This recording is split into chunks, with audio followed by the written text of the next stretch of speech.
Viewers, এখন যে গরুটি দেখতে পাচ্ছেন এই গরুটার আরও একটি ভিডিও আমি আপলোড করছিলাম জুনের 30 তারিখে।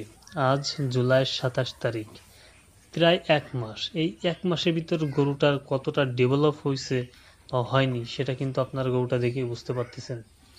আমরা এর আগে যখন ভিডিওটা দিছিলাম গরুর অবস্থা আসলে অনেক খারাপ ছিল, গায়ে তেমন কোনো গোশত ছিলই না, বরং স্বাস্থ্যটা অনেক অবনতির দিকে ছিল। এখন প্রায় এক মাস পরে এসে এই গরুটার কিন্তু অনেক ডেভেলপ দেখা যাচ্ছে।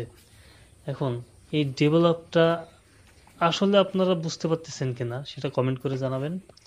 আর এই গরুটা আগেই বলছিলাম যে 45,000 টাকা দিয়ে কেনা, কিন্তু বর্তমান যে পরিবেশ পরিস্থিতি দেখা যাচ্ছে এখন কিন্তু এই এক মাসে এই গরুটার দাম 55,000 খুব সহজেই আশা করা যায়। 55 প্লাস হবে এটা আমরা আশা করতেই পারি।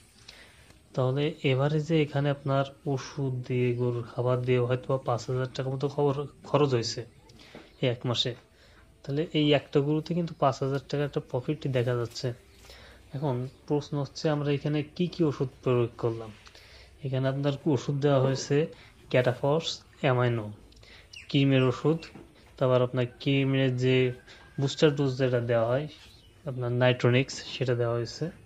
তারপরে মূলত ক্যাটাফস, অ্যামাইনো এগুলো ইউজ করা হয়েছে যেটা স্বাভাবিক গরুর ভিটামিনের জন্য দিতে হয়। তো বন্ধুরা, আপনারা বলবেন যে এই গরুতে আসলে ডেভেলপ হয়েছে কি হয়নি, কমেন্টে জানাবেন।